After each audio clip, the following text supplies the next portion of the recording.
Well, good morning. So, what's Martin doing today?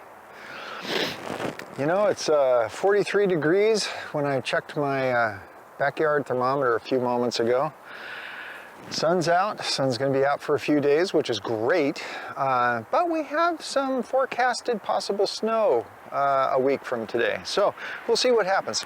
I want to get out here and try, you might be able to see from basically where my foot is right now, there's some buttercups and a few more dandelions out here. But if I can pick those bad boys up, I'm finally going to be done with my project of trying to get through the weeds out here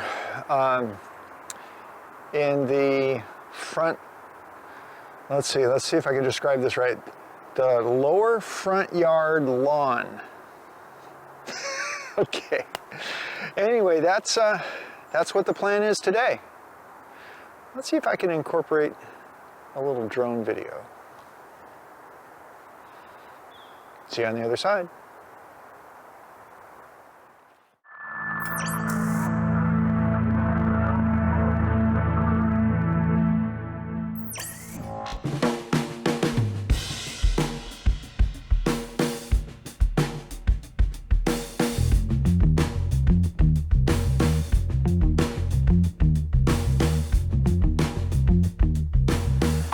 So we're debating whether we want to have the,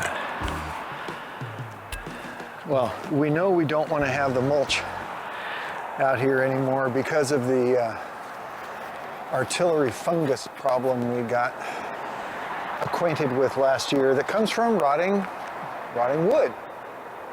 Since that's what all that mulch was, we're trying to determine whether we want to do just let the grass grow again, probably actually reseed it, or what other kind of possible ground cover we might be interested in using. But I will not be removing grass because that might be what the next thing is that we put on the surface out here, or well, in some cases putting it on.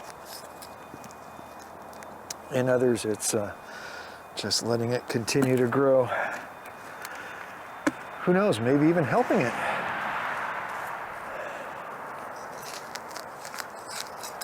But sadly, we will not be without moles because they like the grubs and other, kind of insects and such in the ground. So since we're not going to put pesticides out here, we will have moles.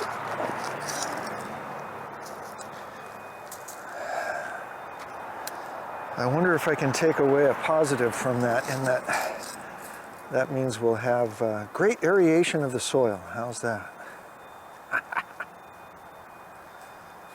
Okay, I'm going to shut up and let this thing speed ramp.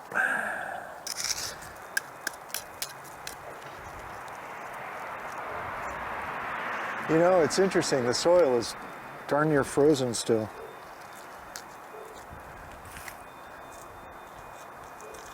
Positive takeaway, my gloves won't get muddy.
Well, okay, now it's 2:45. Let's see if I can knock this out.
Ever so slowly moving up the hill.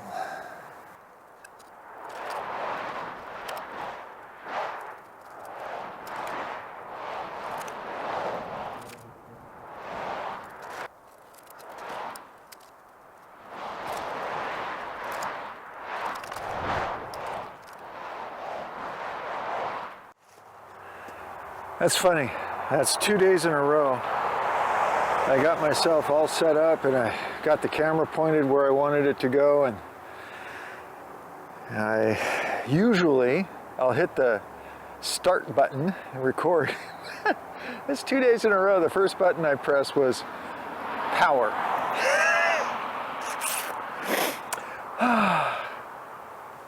Every day something different. Okay, so looks like I'm going to wrap things up today. I got one little, looks like a blackberry right over yonder. Want to get that vine out. And then I've got some weeds around here. Let's get busy.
Okay, looks to me like with that, this area that I wanted to get done is finally done.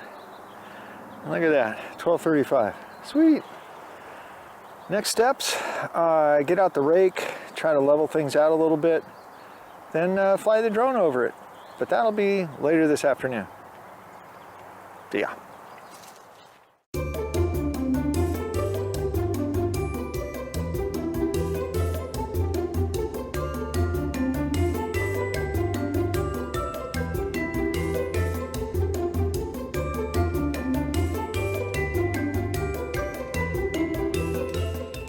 Okay folks, what we have here is the beginning of the weeding project that started back in April.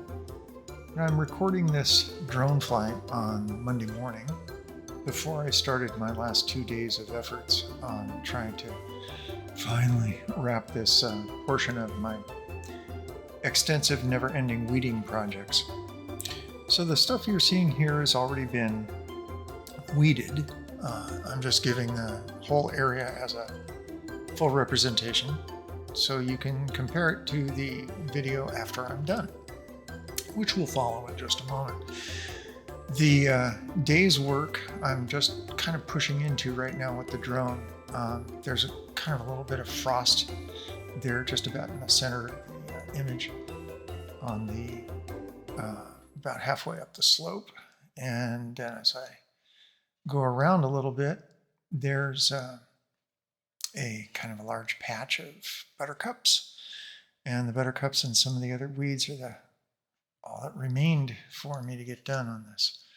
So I'll go a little bit past that and slide the drone over, excuse me, to the right a little bit, and that last little bit on the corner of the kind of partially shadowed area, that's the end of the area that I intended to finish up. This will also include raking up the existing molehills and such, and you'll see that in the next video. Okay, well folks, here's the completed project at this point. We'll turn a little left and slide right over me. Yeah. Okay, let's go up a little bit and we'll fly a little closer to the grass area. Okay, and now. So now this is minus all the little molehills.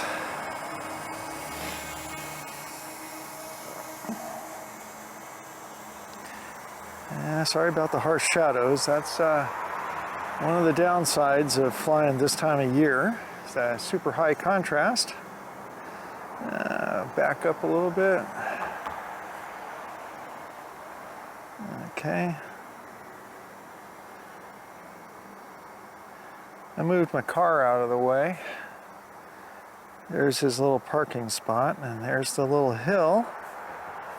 And now we'll look for the drone. There it is. And we'll go down here a little closer to the wax leaf privets. Whoops. And turn back. And there I am, so forward. And a little gimbal down. Oh, see, that went up. Still haven't learned that. And a little gimbal up. And a little altitude down. There, I'm just trying to show the contour that I gave it.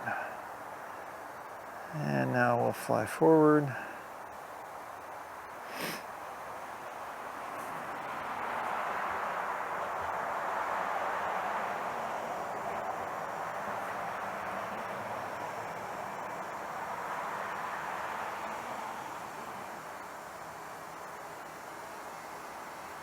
Cool.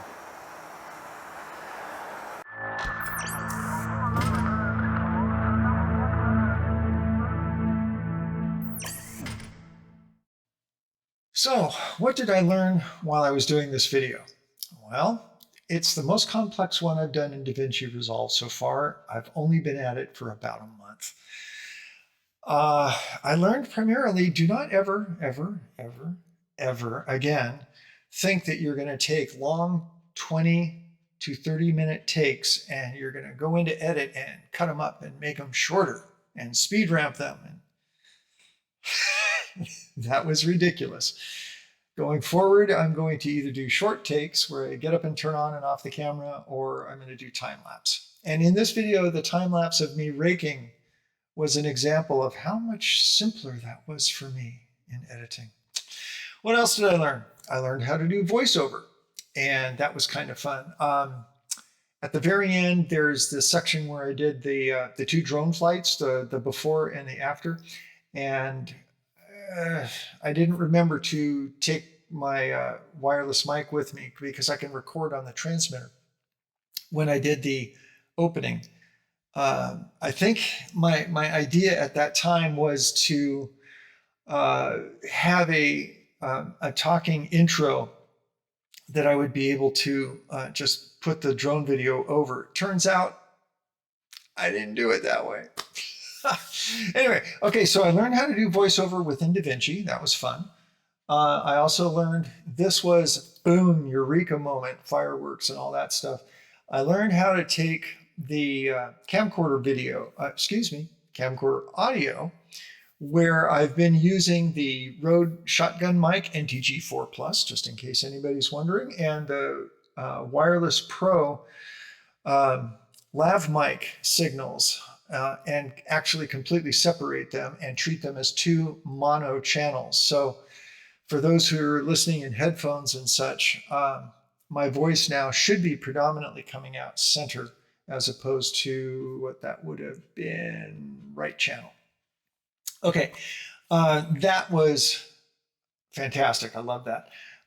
In DaVinci, I learned how to apply a nice limiter so that I don't exceed comfortable levels for people on hotspots.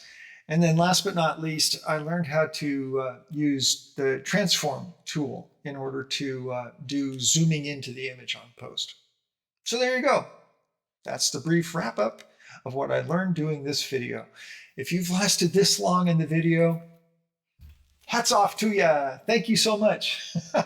Y'all are good sports. I want to thank you for being interested in the channel and the wide variety of crazy things that I do, and hope to see you again.